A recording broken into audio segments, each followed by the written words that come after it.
Mon avis sur le film Backroom. Je sais que cette vidéo a mis un peu de temps à sortir et que beaucoup le réclamaient, mais j'attendais que la nouvelle version du film Backroom, Backroom Everything Must Go ou Tout doit disparaître en français, sorte. C'était le 8 juillet en France et ça ajoutait 16 minutes de scène post-crédit qui en réalité était un nouvel épisode de la série de Kane. Et bien évidemment, si vous n'avez pas encore vu le film Backroom, je vous invite à quitter la vidéo puisque bien évidemment, il va y avoir énormément de spoils dans celle-ci. Et si vous êtes intéressé sur une vidéo un peu plus longue qui va parler de l'histoire du film, de sa réalisation, du lien avec la série de Kane, etc., etc. Ça, je vous invite à aller voir la vidéo qui sortira un peu plus tard cette année sur la plateforme rouge sur ma chaîne, parce que là, je vais vraiment parler juste de mon avis sur le film. Et je vais commencer par la scène post-crédit, parce qu'en réalité, la scène post-crédit montre des événements qui se déroulent juste avant la première scène du film. Je vais pas trop en parler, mais en gros, c'est des employés d'Async qui font des recherches sur 3 panneaux publicitaires du magasin de Clark qui ont été retrouvés dans les backrooms, et vu qu'ils n'arrivent pas à déterminer d'où ça vient, bah, ils font des études dessus, et ils finissent par trouver derrière un mur un beaucoup plus grand espace qui en réalité représente le magasin de Clark, mais qui pour l'instant est vide parce que les backrooms n'ont pas encore eu le temps de le scanner en totalité. Et ces 16 minutes se terminent sur une vision très rapide de Pirate Clark qui attaque les 3 employés d'Async. On ne sait pas ce qui arrive aux 2 autres employés, mais on se doute plus ou moins que ça finit mal pour eux, et le 3e, lui, réussit à s'enfuir avec la caméra. Forcément, c'est celui qui tient la caméra qui s'en sort. Et bien évidemment, aucune de ces 16 minutes n'a réellement été tournée, c'est animé en totalité sur Blender par Kane, comme la majorité de sa série. Puis on arrive au début du film, si vous avez vu le film Backroom. Au début, on a la scène d'un employé d'Async qui a l'air paniqué, qui arrive en courant dans une salle et qui essaye, via le matériel qu'ils ont, de contacter la centrale d'Async. Et il n'y arrive pas. Et vu que la voix de l'employé d'Async dans cette scène est la même voix que celui qui apparaît dans la scène post-crédit de 16 minutes, on comprend qu'en réalité, le film commence juste après que la scène post-crédit se soit terminée. Et donc l'employé d'Async vient tout juste d'échapper à Pirate Clark et il contacte sa centrale. Et après, on le sait, il continuera à se sauver, il finira finalement par se faire piéger par Pirate Clark en tombant dans un cul-de-sac, et il se fera tuer par l'entité. Et j'ai trouvé ça très intéressant de la part de Kane de commencer directement le film sur une première scène found footage complètement animée en 3D. Comme ça au moins, on est vraiment dans le jus directement, on commence vraiment sur la manière dont Kane a amené les backrooms sur au début, des épisodes complètement animés en found footage sur Blender en 3D pour représenter les backrooms de la meilleure manière. Et je trouve que c'est une très bonne première scène d'introduction au film. Ça nous permet de comprendre au début, même si au final on comprend ça qu'au deuxième visionnage, que avant même que Clark découvre les backrooms avaient déjà scanné son magasin et son apparence, puisque l'entité Pirate Clark était déjà présente à ce moment-là. Sinon, maintenant, parlons de mon avis global sur le film. Déjà au niveau de l'ambiance du film, de l'horreur et de la violence du film. Et franchement, pour l'ambiance, j'ai rien à dire, c'est un 20 sur 20 complet pour Kane et les équipes d'A24. On le sait, pour retransmettre l'horreur des backrooms, il faut vraiment bien maîtriser l'univers. C'est de l'horreur architecturale, même si ce terme n'existe pas, je vais le définir comme ça, c'est de l'horreur architecturale, c'est ressentir la solitude dans les backrooms, ressentir l'architecture chaotique et qui ne fait absolument pas sens du lieu, et aussi ressentir un certain malaise via le sentiment de solitude.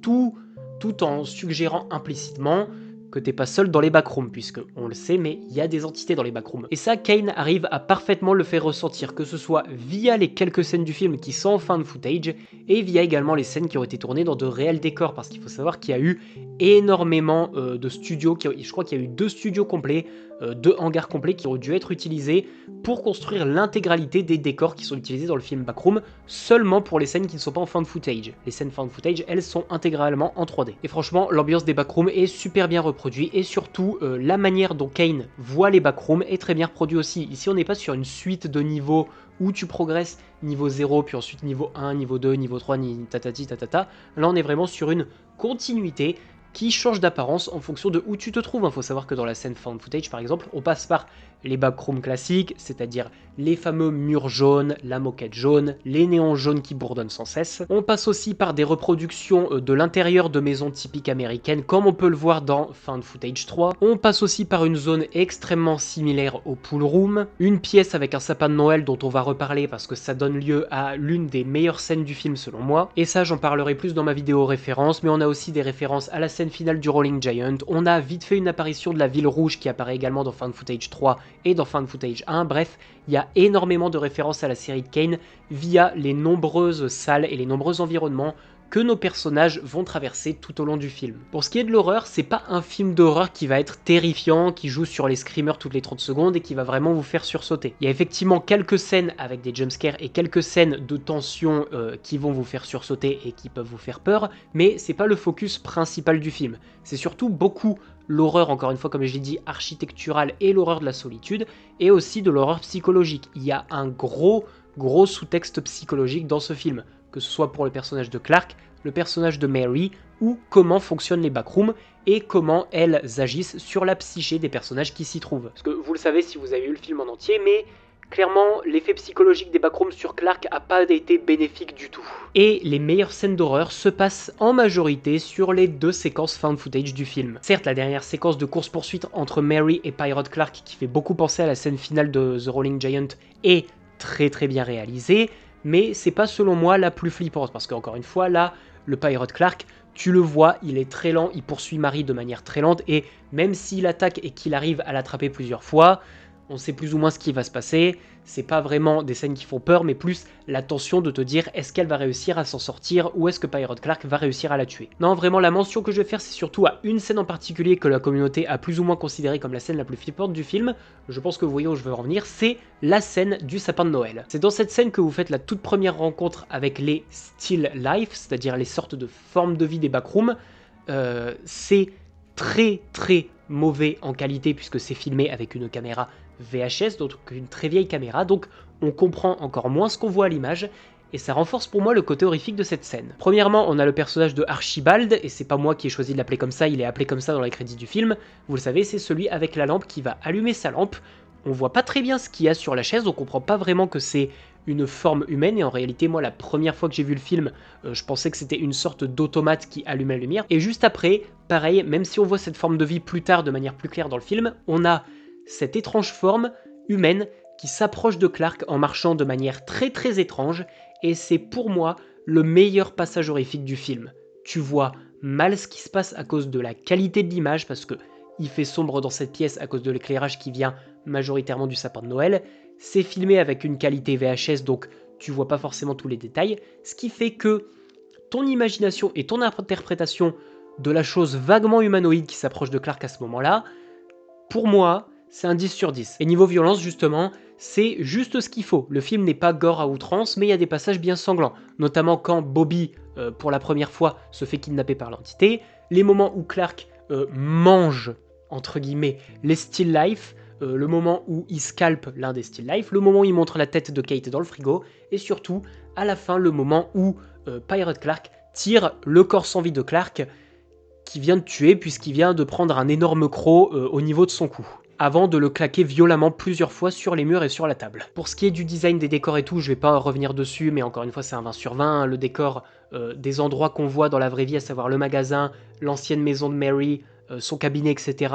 C'est génial et le design est vachement bien pensé parce qu'une fois qu'on les voit à la fin du film, à l'intérieur des backrooms, le magasin de Clark recréé dans les backrooms, la maison de Mary recréée dans les backrooms, son cabinet qui donne aussi via la fenêtre et via la porte de sortie sur les backrooms, à chaque fois les décors ont été pensés pour parfaitement fit dans les backrooms, et du coup les décors, faut quand même le reconnaître, l'équipe de décoration a fait un magnifique travail pour recréer les backrooms dans un décor physique dans lequel les acteurs et Kane se sont baladés. Il y a d'ailleurs pas mal d'acteurs qui ont avoué qu'ils avaient réussi certaines fois pendant le tournage à se perdre dans le décor, tellement le décor était immense. Même si nous, on le ressent pas forcément à l'image parce qu'on a l'impression que Clark reste plus ou moins dans la même zone des backrooms, en réalité, les décors étaient immenses et il y a 2 hangars qui auraient dû être utilisés pour tous les décors physiques. Voilà, parce que toutes les parties found footage, encore une fois, c'est de la 3D de la part de Kane sur Blender, mais il faut reconnaître que Kane est aussi très bon en modélisation 3D pour les décors des backrooms. Donc encore une fois, bravo à lui. Pour les personnages, j'ai vu beaucoup de personnes râler et dire que les personnages n'étaient pas forcément intéressants, mais en réalité, je trouve que le choix des personnages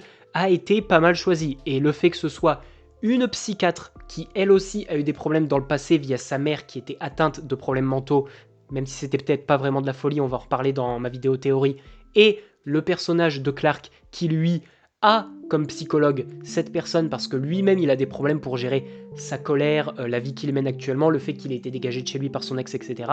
C'est très intéressant de mettre des personnes qui sont plus ou moins vulnérables psychologiquement à la découverte des backrooms, qui est un endroit qui joue énormément sur la psychologie de la personne qui s'y retrouve. Et enfin, je vais terminer avec l'histoire du film et le lien que fait l'univers du film avec l'univers de la série de Kane, parce qu'il faut savoir que on n'était pas sûr au début, mais après l'avoir vu, c'est clair et net. Le film rentre dans l'intemporalité de la série de Kane. Le film fait partie de l'univers de la série de Kane Pixels, avec async, etc.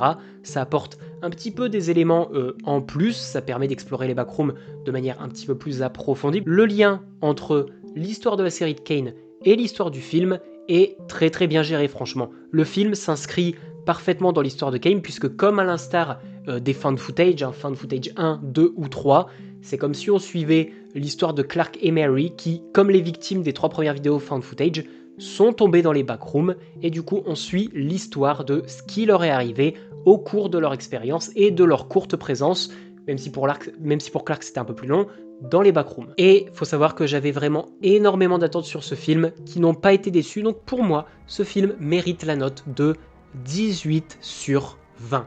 C'est un excellent film backroom. J'ai franchement adoré la manière dont Kane a retransmis les backrooms à l'écran.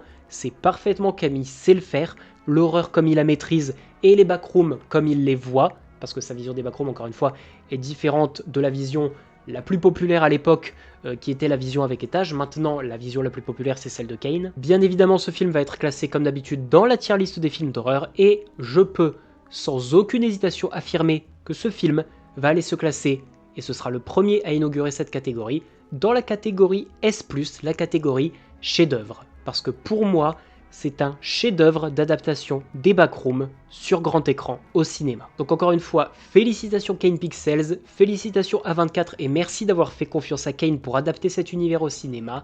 Et bien évidemment, dans les prochaines semaines sur mon compte, vous aurez des vidéos sur toutes les références et secrets cachés dans le film, mes théories sur l'univers et sur ce qui pourrait se passer dans le deuxième film, etc. etc.